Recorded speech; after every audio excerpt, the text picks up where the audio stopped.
Hi friends, అందరికీ నమస్కారం. Welcome back to Taj cooking. మీరు మీ పిల్లలకి ఏమన్నా హెల్తీగా చేసి పెట్టాలంటే ఒక్కసారి ఈ పచ్చి పెసలతో ఈ లడ్డూని చేసి పెట్టండి. పిల్లలు కూడా భలే ఇష్టంగా తింటారు.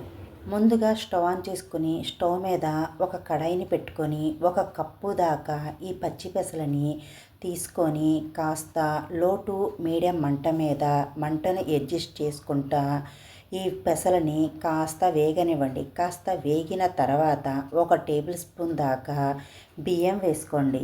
ఈ పచ్చి పెసలని ఈ బియ్యాన్ని కాస్త దోరగా వేగనివ్వండి.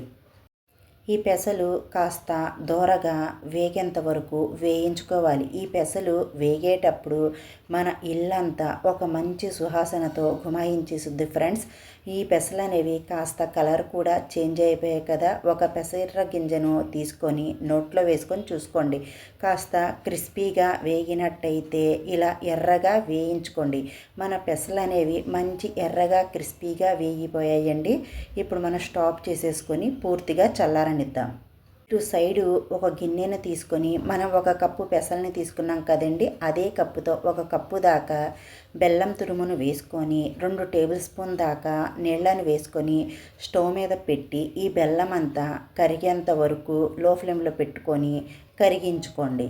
బెల్లం కాస్త కరిగిపోయింది కదండి. కరిగిపోయాక ఈ బెల్లాన్ని ఒక 2 నిమిషాలు లో ఫ్లేమ్లో పెట్టుకొని కాస్త మరిగేంత వరకు మరిగించుకోవాలి. అలానే మరి పాకం పట్టాల్సిన అవసరం లేదు. ఇప్పుడు మన బెల్లం సిరపు రెడీ అయిపోయింది కదండి. ఒక స్ట్రైనర్లో వేసుకొని వడగట్టి పెట్టుకోండి.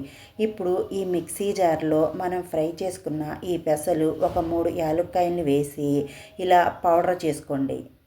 ఇలా మెత్తగా పౌడర్ చేసుకోండి వీడియో క్లిప్లో చూపించే విధంగా. ఇప్పుడు దీన్ని పక్కన పెట్టేసి స్టవ్ ఆన్ చేసుకొని స్టవ్ మీద ఒక 4 టేబుల్ స్పూన్ దాకా నెయ్యిని వేసుకొని మీకు నచ్చిన డ్రై ఫ్రూట్స్ని వేసుకోండి. మీరు కావాలంటే జీడిపప్పు, బాదం పప్పు అయినా వేసుకోవచ్చు. కానీ మా పిల్లలు కాస్త కిస్మిసు, ఎండి ఖర్జూరము, ఈ పుచ్చగింజల్ని ఇష్టపడతారు. అందుకే నేను ఈ డ్రై ఫ్రూట్స్ని తీసుకున్నాను. మీరు మీకు నచ్చిన డ్రై ఫ్రూట్స్ తీసుకోండి. డ్రై ఫ్రూట్స్ వేగిపోయాయి కదండి, వేరే ప్లేట్లోకి తీసుకోండి. ఇప్పుడు ఇదే నెయ్యిలో ఇంకొక టేబుల్ స్పూన్ నెయ్యిని వేసుకొని మనం పొడి చేసుకున్న ఈ పొడిని ఈ నెయ్యిలో వేసేసుకొని లో ఫ్లేమ్లో పెట్టుకొని ఒక 5 నిమిషాలు కాస్త వేగనివ్వండి. అలానే మరీ వేయించుకోవాల్సిన అవసరం లేదు. ఇప్పుడు మనం స్టాప్ చేసేసుకుందాం. ఇప్పుడు ఈ పెసర పొడిని కాస్త గోరువెచ్చగా చల్లారనిద్దాం.